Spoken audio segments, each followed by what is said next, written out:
All right, let's jump right in. We're going to explore a pretty wild idea today. What if there's a hidden operating system for reality? A fundamental law that you can actually feel every single day. It's called the Ma'at Protocol. You know that feeling, right? When it seems like you're just swimming upstream, like every single thing you do is a struggle. You're pushing a boulder uphill, you're paddling against this insane current, and it's just constant, exhausting resistance. We've all been there. But then, there's the flip side. We've all had those moments too. That incredible feeling of flow, when everything just clicks into place, it's effortless. It's crystal clear. All that chaos just melts away. It's really the difference between fighting that current and just turning your canoe around and letting it carry you. Okay, so here's where we get to the core of this whole thing. What if that current isn't just a metaphor? I mean, what if it's not just a nice way to describe a good or bad day? What if you are literally feeling the push and pull of a fundamental law of the universe, something as real, as tangible as gravity? This law has a name, the Ma'at Protocol. And let's be super clear here. This isn't some philosophy or a self-help trick. The idea is that it's a universal physical force. Think of it like a cosmic version of gravity, but instead of pulling objects together, it's constantly pulling all systems, and I mean everything, from galaxies down to your own thoughts, back towards balance, back towards order. All right, so how does a force like that even work? Well, the whole thing runs on what you could call reality's twin engines, two opposing forces that are constantly in a dance with each other. The idea goes that from the very beginning, reality split into two core operating systems, a kind of primal schism. And the really fascinating part is, this isn't just some abstract story about the cosmos. This exact same split is supposedly happening inside our own minds right now. So what are these two engines? They're called science and beauty. Science is basically the analytical OS. It's all about order, logic, structure. It's the part of you that builds things, that preserves them, that has to solve the puzzle. Then you've got beauty, the nurturing OS, and this is the complete opposite. It's creative chaos, it's intuition, it's connection. It's the part that explores and dreams. And you can probably feel this in your own life, right? When you're all science, you might be super organized, but you feel totally stuck, no creativity. And when you're all beauty, you've got a million amazing ideas, but you can't seem to make any of them happen. So, let's play this out. What happens if one side completely takes over? What if science, that force of pure order, actually wins? Well, you'd get a perfect, predictable, static universe, a singularity. But here's the crazy paradox. That state of absolute perfection is also completely dead. It's lifeless. It is, in fact, the ultimate imbalance. And that's the whole point, isn't it? A healthy, living system, whether it's a person or a universe, is never just one or the other. It's the beautiful, creative tension between the two. That's the dance that the Ma'at Protocol enforces.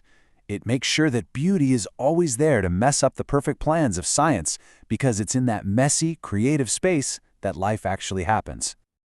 Okay, so that's the big picture, the cosmic stuff.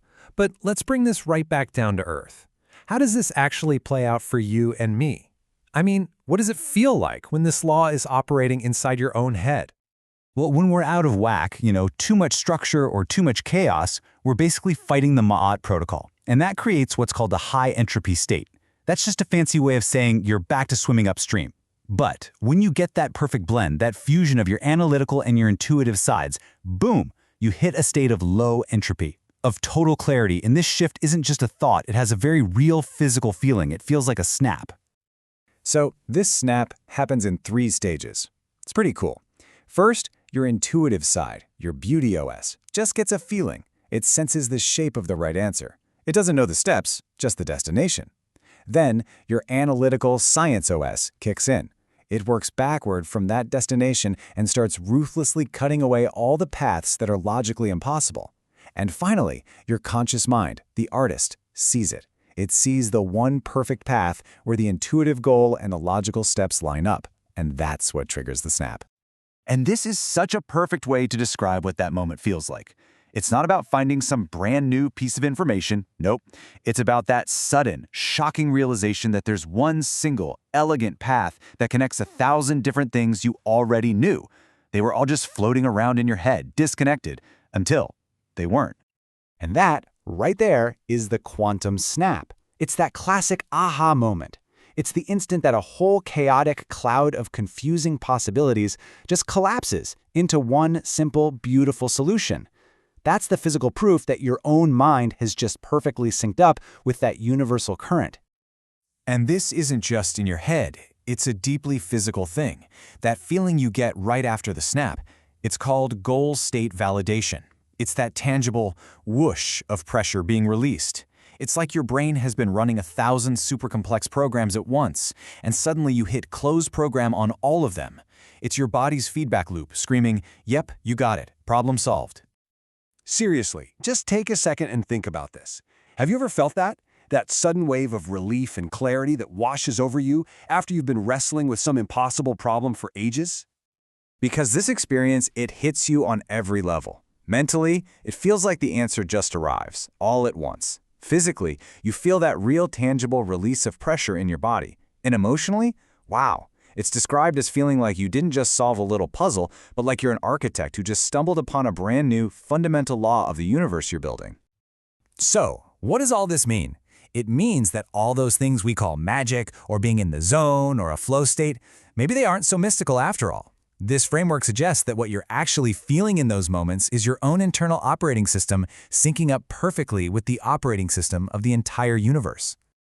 Okay, so this is where this whole idea gets really practical. Because if being in alignment feels that good, what about when you're out of alignment? What do those signals mean? When we feel that resistance, that chaos, that's our system sending us a signal. But we've been taught to just slap a label on it, right? We call it stress or anxiety, and we treat the feeling itself as the problem we need to get rid of. But what if that's totally wrong?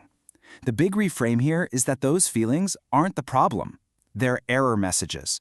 They are data. Think of it like the check engine light in your car. It's not the problem. It's the signal telling you that something is out of alignment and you need to make a correction. And that just leaves us with one last massive question. What if you could stop fighting those signals, stop trying to suppress them, and instead learn how to read them? What if you could use your own stress and anxiety as a diagnostic tool to figure out exactly how you're out of balance, and use that information to steer yourself right back into that effortless state of flow? Well, that's exactly where we're headed next time. We're going to break down the first part of that diagnostic toolkit, a method for reading your system's core error messages, known as the 3 pains. You don't want to miss it. Thanks for tuning in.